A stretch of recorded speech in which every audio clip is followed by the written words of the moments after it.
Last month, we told you Venice hit its deepest seller's market rating ever in 3.6 months of inventory. That record didn't even last a month. In July, Venice fell to 3.1 months.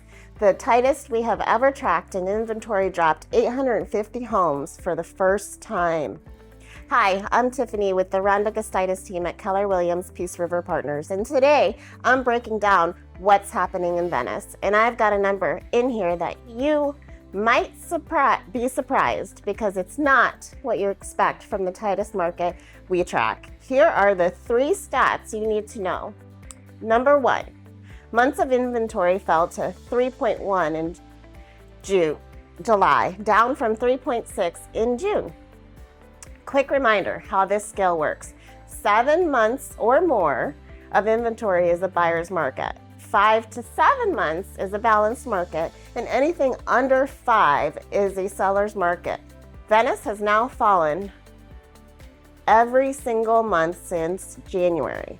6 months in a row, and a year ago in July 2025, it was sitting at 5.5 months, right on the edge of balanced. This is the deepest seller's market of any city we track by a wide margin. Number 2, active inventory dropped to 827 homes, down 32% from a year ago and down 13% from July alone. June, just last month. New listings are also down sharply, 149 in July compared to 193 a year ago. A drop of nearly 23%. Fewer sellers are listing, and that's the fuel behind this record. Number 3, and here's the surprise. With a market this tight, you'd expect prices to climb, but they're not.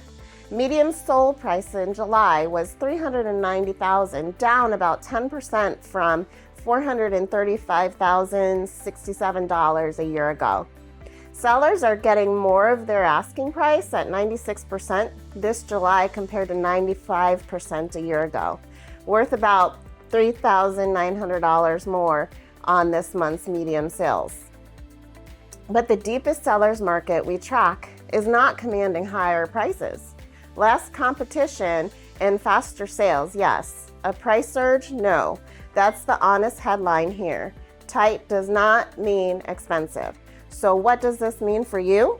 If you're thinking about selling, this is about as favorable as a competition gets. Fewer homes to compete against and steady buyer demand.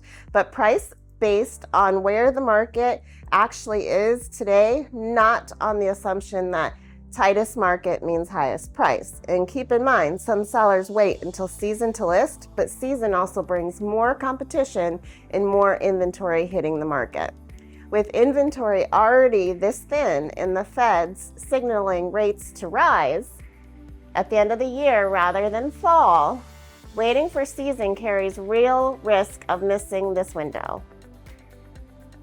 If you're buying, yes, it's tight, and yes, your leverage keeps shrinking.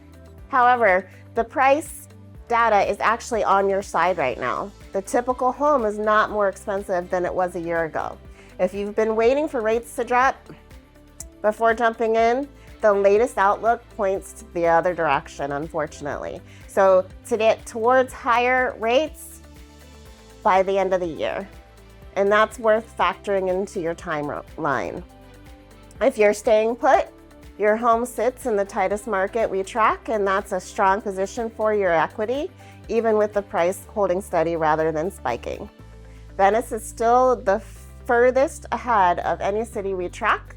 Port Charlotte and Northport both crossed into the seller's territory this summer, and Inglewood and Ponta Gorda's latest numbers are still coming in. We'll keep you posted on where the rest of the scoreboard stands. Questions for you.